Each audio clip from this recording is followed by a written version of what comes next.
now. Okay.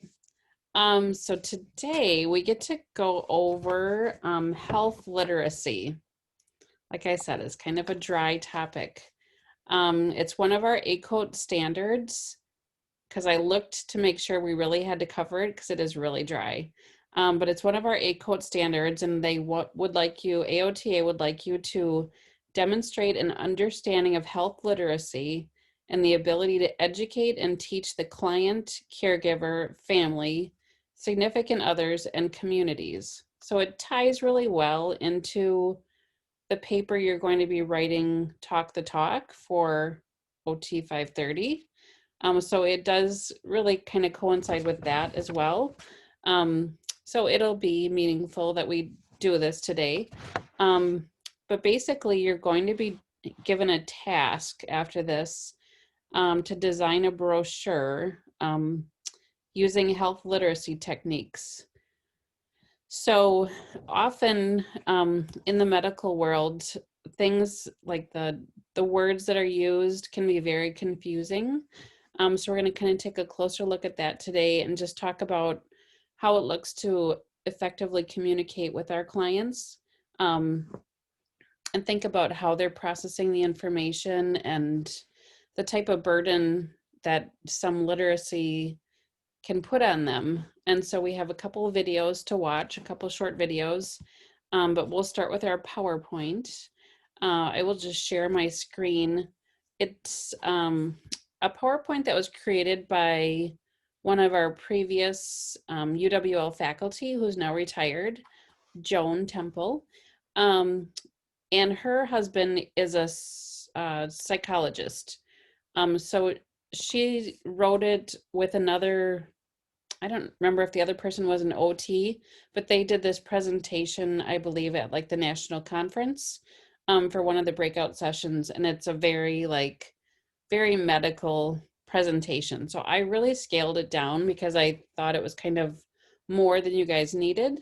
And I added in a couple like little TED Talks about health literacy to try and make it more interesting. So we're going to go through it together. So I will share my screen. The PowerPoint, what I was saying was the PowerPoint, I don't really like how it looks because some of it, the size portions don't seem to jive. So I'm just going to use the smaller slides. But I'll go ahead and share that and you can see it. Okay. So we're going to look at what's the difference between health literacy and regular literacy and who is affected by health literacy.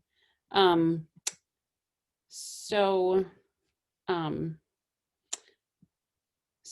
just basically there's a lot of misinformation out there. Like if you consider COVID and how things started back in March and the information that we were given by even our president or by health people, it kind of seemed like maybe almost on purpose they were giving wrong information because there weren't enough supplies to be used for safety, or maybe they were misinformed. But even coming from the president of our country or health professionals, it seemed like we were given bad information. Lots of misinformation is out there in general.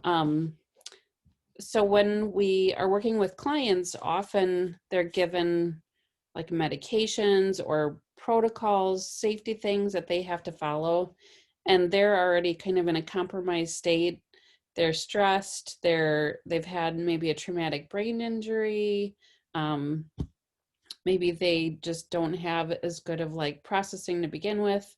But lots of things going on. So then you take something that's already complicated, like health information, medical terminology, things like that, and you tell them how to take care of themselves when they go home, or maybe the nurse or the doctor has told them how to take care of themselves when they go home, and they're just really feeling really overwhelmed.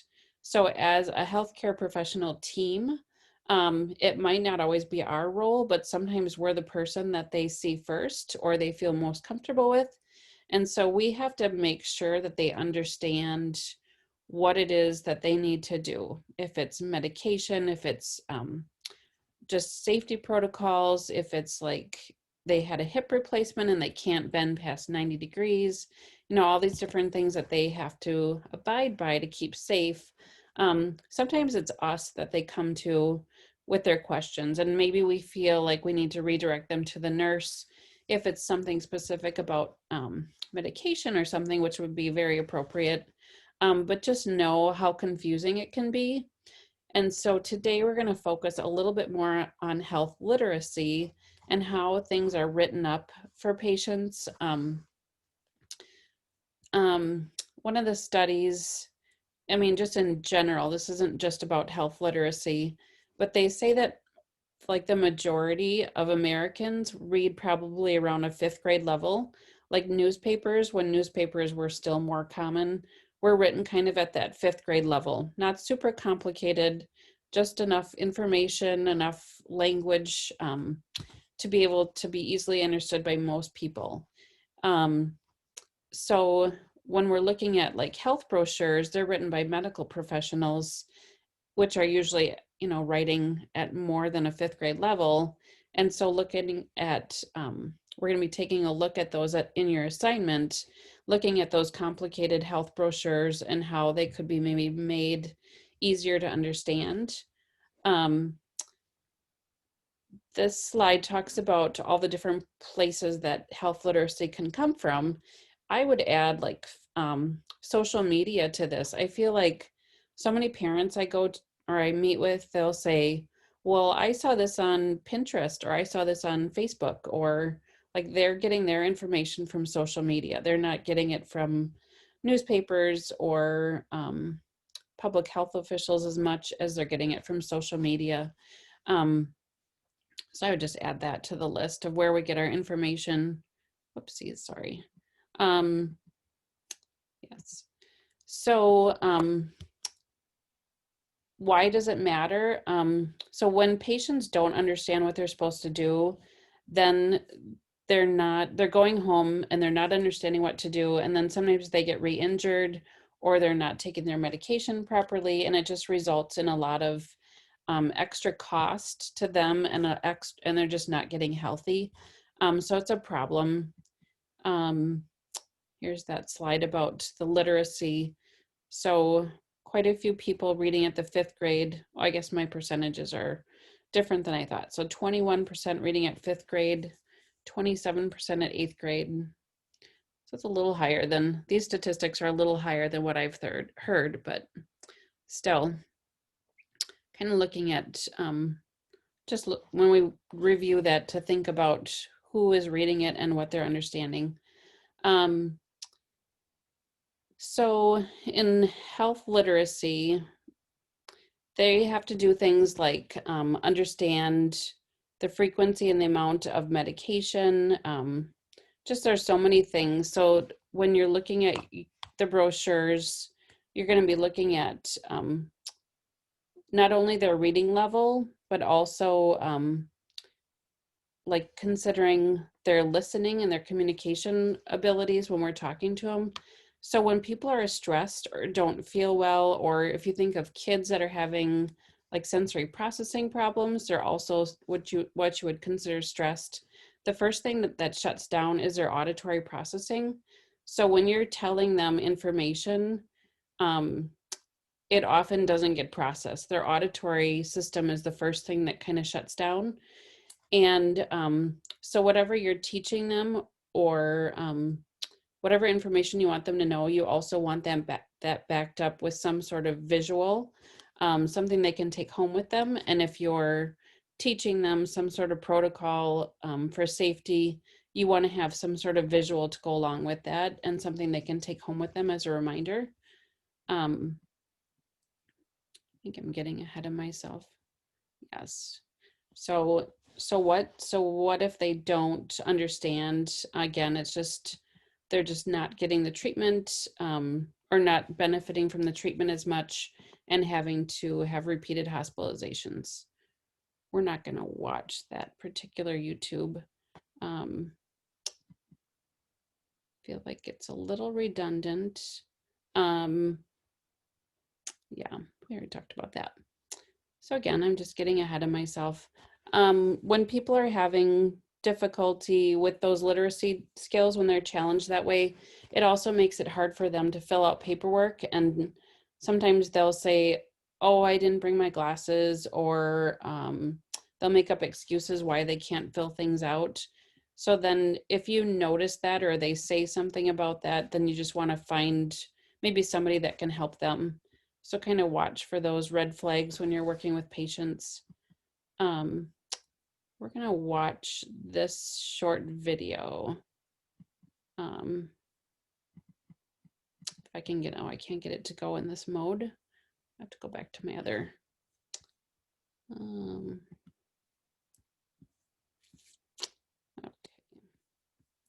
I have to scroll down to that one.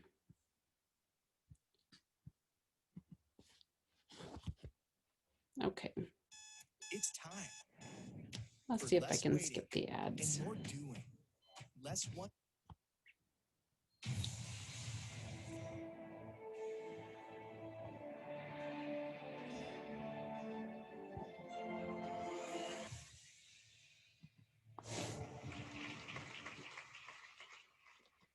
This is my dad. He's actually one of the smartest people I know. As you can see, he's a Cardinals fan. That's because we're from St. Louis, Missouri, which is where I grew up.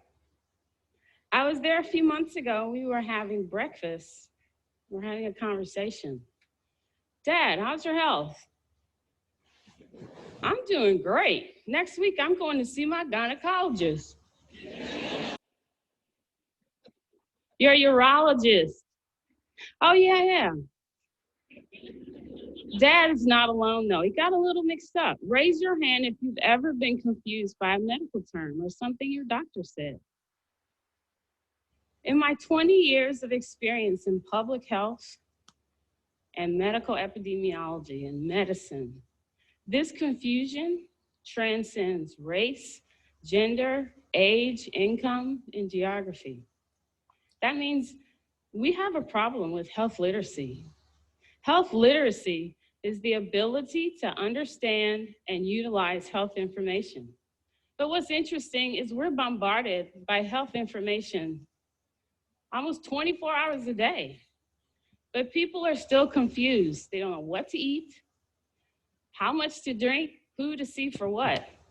We have low health literacy, and low health literacy can get expensive. Latest cost estimates of health literacy, low health literacy, are up to $238 billion a year. That's because people who have low health literacy are more likely to enter our healthcare system when they're sicker. So they show up in the ER, they're hospitalized, they may even have surgery. These are our most expensive forms of healthcare.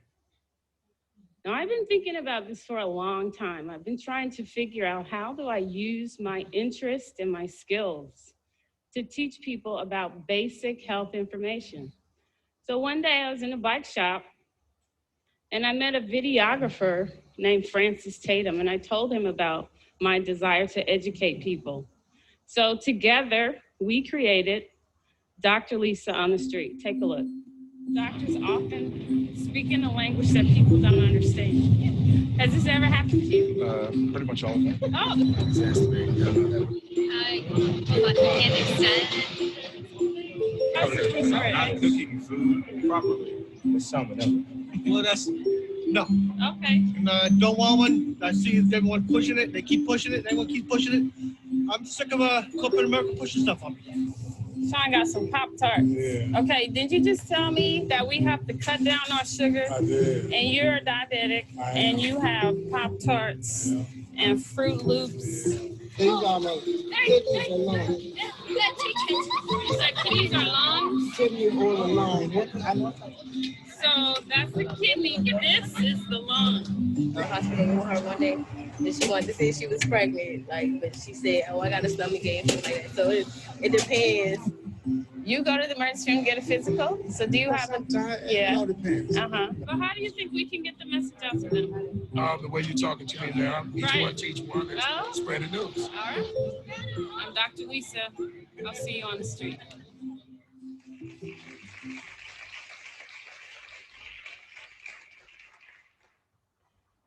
So what have I learned from walking the streets? I learned a couple of important things. The first one is the grapevine is a powerful educator. Now, I suspect most of us are getting some of our information from the grapevine, whether it's through casual conversation or the media. It's like the game of telephone. You tell the first person, and by the time it gets to the end of the line, the message is all garbled. But the grapevine's not all bad. It's actually pretty effective at transmitting information. The problem is a lot of the information just is not true. And when bad information gets on the grapevine, it creates chaos. A fantastic example of this is the recent Ebola scare. Remember that? There wasn't enough information reaching the public. So the grapevine took over, and what happened? We closed schools. We quarantined people in hospitals. We barred people from airplanes. We even kept the cruise ship from docking. That's because there wasn't enough good information on the grapevine to counteract all the misinformation. This is a great example of why we need better information on the grapevine. Now, the second thing I learned, and I knew this to an extent already because everybody I talked to on the street had a doctor. But I learned we are failing to educate you, our patients. And I think we're failing for a couple reasons. First, because our tools are outdated.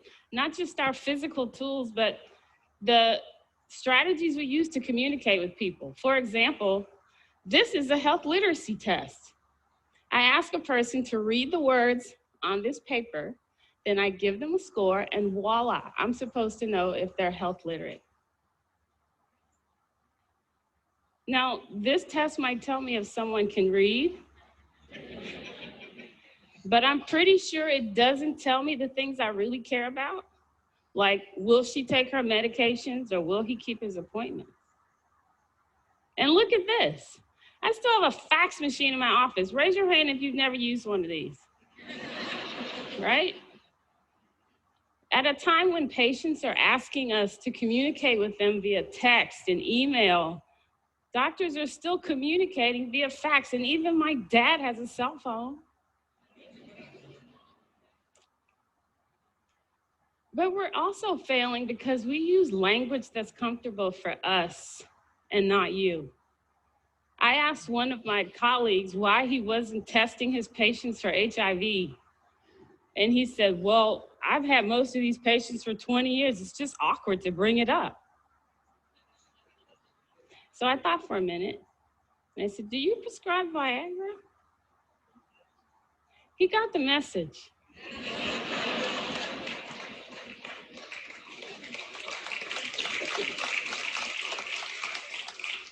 He was denying his patients an opportunity to be as healthy as they could be. So why does all this matter? It matters because research shows that for every $1 spent on health literacy, we can save $25. That means if we spend $1 million on health literacy, we can save our system $25 million. That's impact. But it also matters because of people like John. He says things like, I don't trust doctors. They're nothing but drug dealers working for drug companies. But then he said something that really struck me. He said, doctors don't listen. If I go in for a headache, I don't want you talking to me about my liver. I just want something for my headache. I had to explain to him the headache is actually a symptom of a much bigger problem, and it's our job to figure out what's causing the headache. Well, John was diagnosed with diabetes 2 years ago, but before that, he hadn't seen a provider in 10 years. And at that time, the doctor told him he was pre-diabetic. But he didn't go back because he felt fine, but also because he didn't like the way the doctor spoke to him. Fast forward, he sees another doctor who says, guess what? You have diabetes. He puts him on medication, but John stops taking the medication without even talking to his doctor.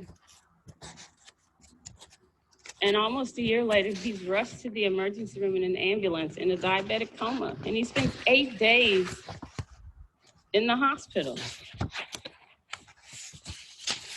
He is a great example of why health literacy matters. And our healthcare system is flooded with patients like John. So what can we do about it? First, we can manage the grapevine. The grapevine is like ivy. You know what happens to ivy, you've seen it. If you don't maintain it and control it, it spreads like wildfire. And bad information travels very fast on the grapevine because it's associated with drama. And people usually love drama. But we don't want to destroy the grapevine, we actually need it. We need it to help counteract the misinformation. So what can you do? Before spreading information on the grapevine, verify it. And don't believe things just because they sound true. Next, I think doctors need to embrace technology, but you have to push for it because the change in our healthcare system comes from demand from you. And nowadays, almost everybody has a device. I was riding my bike last week and I turned down this small road and there was a group of people standing on the street and nobody waved, nobody even saw me because they were all looking down at their cell phone. I believe if we are this captivated by devices, we should definitely use them to educate people with health information, don't you? So you push your healthcare providers toward technology. Thank you, please. Take control of your health. Your health literacy is up to you. So avoid gaps in care. Remember John? It took him 10 years to get back to the doctor. But his illness was completely preventable. Find your healthcare provider. John was frustrated because he and his doctors were mismatched and they didn't meet his expectations. Unfortunately, there's no match.com for doctors and patients, but that's a hint to you entrepreneurs out there. He became frustrated and discouraged and he gave up, but he was the one who suffered in the end.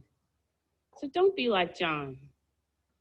And finally, be persistent in getting the information you need. Ask if you don't understand something unapologetically. I know office visits are short, but that's our problem, it's not yours. So speak up and get the information you need to be healthy. I'm Dr. Lisa, and I'll see you on the street.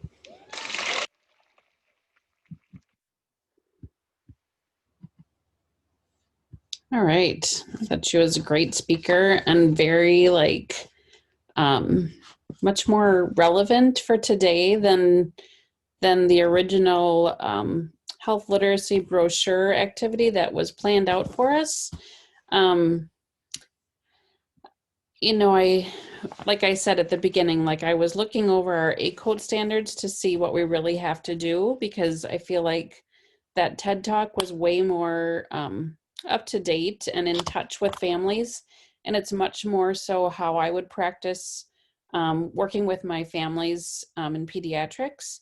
I'm not going to send them home brochures or a lot of jargony material, but maybe I'm going to create a Padlet. I don't know if you guys have ever heard of a Padlet, but it's kind of like a personal Pinterest sort of page where it has all these activities on it, things like that, where you can create menus of activities, or you can write up just a menu of activities and explain why they're helpful, different things like that. So I think with our homework, we're going to tweak it a little bit and make it a little bit more modern and more fun and engaging, and something that people might actually use versus a brochure.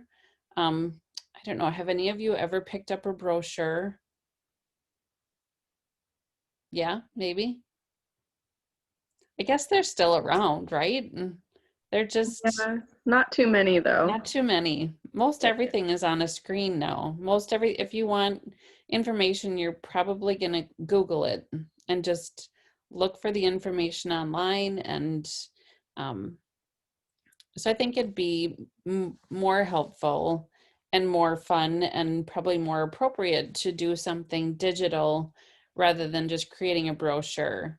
And so while I still don't feel like you would have to spend a ton of time like crafting this masterpiece, but more just picking like a narrow topic, like um, something that you're familiar with, if it's like a fine motor activity, or if it's like hip precautions after someone's had a stroke, or how, like you could talk about dressing. You guys have all done dressing after having a stroke. Like you could talk about, easiest ways to get dressed with a right hemiplegia. First, you dress your affected arm and just make like a simple, like step-by-step menu of like instructing them how to do this. And it could be something that maybe you would even use when you're in practice, because like I said, you're going to be teaching these people how to do these things. And it's nice if you have a visual to give them, so that whether it's them taking it home or a caregiver, once they get home, they're going to be like, I'm so frustrated. This dressing myself with a stroke is so frustrating, just like you guys experienced. And I forget all the tips that my OT told me would be helpful. So if you had like a visual to give them, I feel like that would be way more helpful. Something to help, their caregiver remember the steps, or them to help remember the steps. So it's something you've experienced, whether it was like with your cooking activity, dressing activity, something like that. I would say just make up some sort of visual or step-by-step activity analysis that could be helpful with a client that you may work with. Because I'm going to read the ACODE standard again. It just says demonstrate an understanding of health literacy and the ability to educate and teach the client, caregiver, family, significant other, and community. So you're really just using your resources to create some sort of instructional thing that will be helpful for clients. So I will post something in our announcements, but I think focusing on it being something that would be useful, I think would be better, and just being aware of the terminology that's used, that that we need to keep things clear and concise. So that would still be part of our assignment. I'm just going to look at my PowerPoint here. Okay, so I'm going to go back to our screen share and go through the rest of that, because there's still a lot of applicable things on there.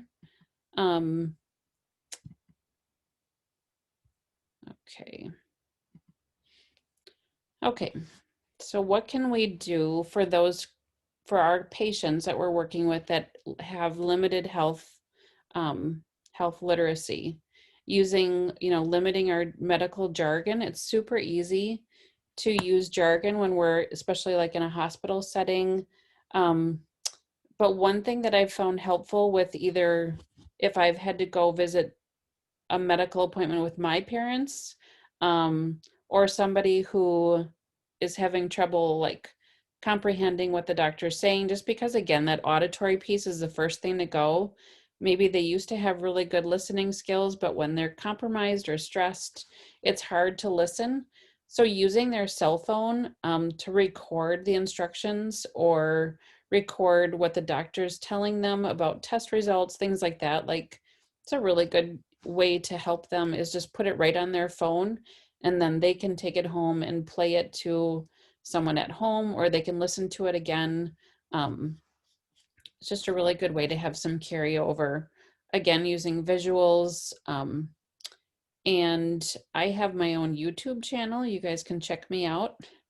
But it's super easy to make videos, and that could even be a way that you do your homework, is you could make a video of you demonstrating how to do something. That would be totally acceptable for the assignment piece, is to make a video demonstrating how to put your jacket on when you have a right hemiplegia, or just some tool that you think would be helpful to give a means of instruction for sending someone home.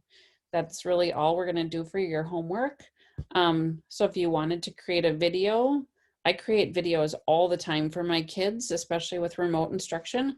I post them to my YouTube channel, and then teachers can link them up to their classroom, or kids can watch them. I will send the videos right to them on their email and have them do activities with me or things like that. But YouTube is an awesome way of teaching people that we work with. And I've thought about creating a blog just because I felt like for a while there wasn't enough information out there, but it seems like more and more information keeps getting streamed. So I'm over it. I'm not doing blogs, but it crossed my mind for a while. And just media. There's so much out on social media and different things for resources. Things to avoid are words like these terms that are always used in medical settings, like moderately or excessive, or I don't know. There's a lot of terminology that's really vague. And when you tell someone, oh, you need to use like moderate force, or you need to have maximal assistance, or different things that make sense for our documentation, that would make sense to a doctor or another therapist reading it, isn't really best practice when we're talking to a patient. So to avoid some of those medical adverbs, but to just use really simple, clear words, be very specific. Again, like sequencing, if it means like you have to tell them the steps in a specific order. And sometimes using this thing called the teach back method. It's really just having the client tell you how to do it. So you teach them, and then you say, okay, now I want you to teach me how to do it. So I taught you how to put your jacket on with a right hemi or left hemi or whatever. I've taught you, so now I want to see if you can teach me. So you tell me all the steps to make sure that you got them all down, and that's the teach back method. So they would have to repeat the instructions and show that they understand. That's what the next slide is, the teach back method. The share approach. So this one's just an acronym, a way to like have patients go through the steps. You get them to participate in the activity, and then you talk about like different options. It's kind of like our steps that we've been going through, talking about their values or preferences, coming up with the best way to do things, like making a decision, and then evaluate your patient's decision to see if it's going to be safe and sound way for them to do the activity. Complex caregiving. So if there's a caregiver that's going home with them, sometimes there's really complicated things like tube feedings, special diets, oxygen, different things that, you know, like I said, these people are stressed and the caregivers are stressed. And so as many people that are on the team that can like just kind of reinforce and help them understand how to do these things, sometimes they're often more comfortable with their OT than they are anybody, because we tend to spend like an hour with patients at a time, especially like in a rehab hospital where they really get to spend, you know, that whole hour with us, maybe even a couple times a day, depending on the rehab setting. So they really feel comfortable talking to us about things versus maybe a nurse who's, you know, with them all day, but he or she is so in and out of the room for different cares, but maybe doesn't feel like that nurse has as much time, where we are with them for a whole hour. So they end up asking us more questions or feeling more comfortable with us. But again, it's okay to redirect them back to the nurse for those questions if you're not sure what to do, but just know that you'll get asked a lot of questions. So when the caregiver is overwhelmed, it's also just a breakdown where, just like the health literacy, you know, they get stressed, and then it means that they're not being as able to care for their the person going home or whatever. So just being as supportive as you can. Yeah, so you're going to just offer a lot of support and encouragement and just reinforce those things that they need to do. Some of these things are kind of obvious. I'm not going to go through all of them.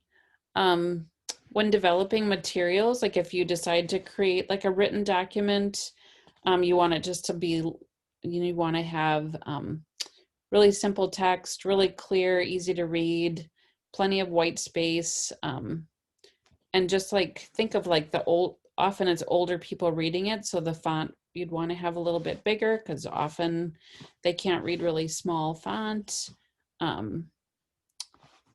Yeah, I think that's, oh, there's a little bit more. So less is more. If it, like, again, if it's a written document, less things on a page, more white space, just making it really super easy and clear and concise. Again, just that the print is large enough to use a capital or use a font that's easy to read. I'm guessing most of you will probably use some sort of media thing and not a written material, but there's a lot of like little suggestions on these slides for written material if you go that route. Illustrations, if you use any illustrations, just maybe caption them, put little captions underneath about what the picture is representing. Yeah, there's that teach back method again. Yeah, so just again, nice and slow, have them tell you what your instructions are. If you're giving them something visual, have them explain it back to you. And then if you guys do create things for that are written or video, maybe have a friend look it over and see if it makes sense. Like if they were a patient, like practice on each other, say, this is what I created. Can you look it over? Does it make sense? If you were a patient, would you understand what I was doing? Kind of work on those things together. You guys can actually work on this project in pairs if you want. You could turn something in together and just have one thing that you turn in for the group. Just make sure that both of you have your names attached to it. And I'll have to figure out if it's a media thing, how it would be uploaded. I will have to look into that. Have you guys turned in any media sort of like videos or things like that yet? Just documents. Okay. I know If when we I make it on, oh, sorry, if we make it on, go ahead. we could just set like email you the link. Mm-hmm. That would work. Definitely. Perfect. You guys are smart. You'll figure it out. Okay. So this is one slide that is like just an example of some medical terminology, and it's just on a vitamin bottle. It says take 1 month before conception and throughout the first trimester has been proven to reduce the risk of NDT affected pregnancy by 50 to 70%. And then this is the same thing, but written differently in more like concise messages that's easier to see or kind of easier to understand, just the way it's broken down. It's the same information, but just with the bullet points, it makes it just easier to see or understand. So just comparing those two. So it seems like there's less on the page here, but when you read it, it can get muddled and confusing, and this one is just easier. So it's good to do it with someone else because then you can kind of look at those things. So we've already been talking about how we're linking this to your health assessment. I will have to look at the rubric to see how it would apply to a media thing, but I am not going to be too concerned about it. I think anything that you guys create that shows an educational example or illustration, or you're teaching someone somewhere how to do something. That's basically all I'm looking for, is that you're making it clear, concise, and easy to understand, whether it's a video or something literal like a brochure, or maybe even just a screen of activities or things like that. Just as long as it's clear, easy to follow, and concise. I feel like whatever is interesting to you guys, you could do that, just so it's easy to follow, and just considerate of the patients that you'll be working with. So, yes. So again, this was adopted from Joan Temple and Anne O'Sullivan. So she was also an OT. Are there any questions? I'm going to pull up the information from our Canvas page about the homework. So I will do that now. Oops, I do not need this.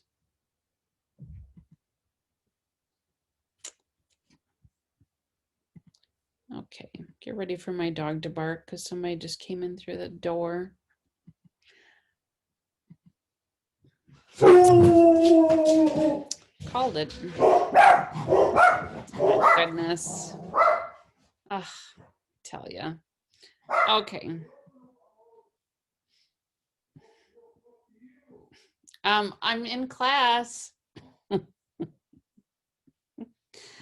My husband's not helping things at all. Okay. So here's the assignment. Take a quick look at it. So again, it can be completed in pairs. The purpose of the assignment is to develop knowledge and ability to communicate effectively with patients and caregivers using interpersonal skills and written communication or media. So it doesn't say that in there, but that's my my suggestion, is that, you know, we just live in a digital world. So if it's something that's interesting to you, you can make it digital and make it a video or anything that's user friendly. Again, we're just, it doesn't have to be a brochure. It could be a brochure or education session. So I feel like most of it is still going to apply. So I've looked, like I just right before class, I kind of looked on Pinterest, because I know a lot of my families will go on there and say, oh, I saw this on Pinterest, or I saw this or whatever. And I feel like the literature that's used on Pinterest is very plain language. It's very like user friendly. It's right about at that 5th grade level. Super. So if you're looking for like ideas of something easy and how to understand or things, there's a lot of ideas there on Pinterest. Not that you're going to copy and paste Pinterest, but just it's a good, there's so many things on Pinterest.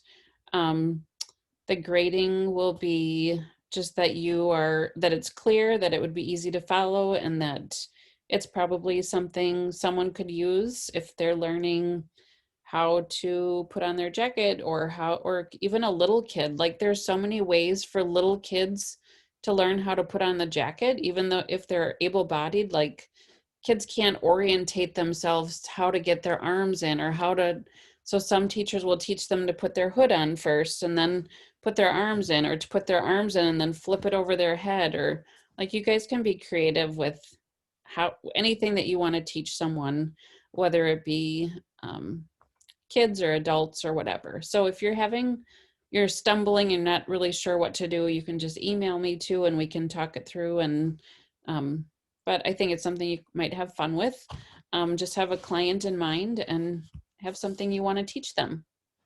Sound good? Okay. All right. You guys ready to be done for the day? All right. I will see you all in lab, or almost all of you. I know 2 of you will not be in lab tomorrow because you will be out of town. So I hope you two have a good weekend, and the rest of you, I will see you all tomorrow at lab. All right. Bye. Wait, I have a quick question. Oh, yeah. Are we doing the 2 different lab sections tomorrow, or is it just one? Yep, so 2 labs. So we still will have to be in smaller groups because of COVID still. So yep, so half of you will be at 7:45 and the other half at 9:55. And just bring that filled out form. Um, so so that I was have- for Monday's lab, right? Are you talking about the sandwich There thing? was a professional behaviors assessment. Oh, yeah. Okay, yes. Bring So that. I don't actually need the professional behavior assessment. That's just for you guys to do as part of your reflection. And that was something that you're going to take with you when you meet with your advisor. Okay, so just we don't have to bring anything for tomorrow. Nope, don't need to bring anything for tomorrow. We're going to actually play games tomorrow. Nah, Oh, that's yay, awesome. fun. Okay. Yes. Okay. So I'll see Okay, you guys thank tomorrow. Bye. I have a quick question. Yeah. I'm so sorry. Oh, not at all. So I won't be there Yeah. tomorrow, but will you want me to get on virtually somehow, or like how would you like that to happen? So I have the games posted, or I will have them posted. And the purpose of the group is just going to be like working through the steps of running a group. So all of that will be posted and I can share all that with you. So maybe you could try doing the games with somebody at home. Mm-hmm. Okay. And you could kind of just practice going through the group. I'll have all of it online or on the Canvas page for you. And then if you have any questions, we can just chat next week. Okay. Yeah, sounds good. Yeah. It's just kind of like a rehearsal for when you guys are going to be leading the person-centered groups. So it'll be my way of kind of demonstrating. It's really straightforward. It's just going through the Cole's 7 steps with activities. So you'll be fine. Sounds good. Yeah. Thank you. Okay. Bye, you guys.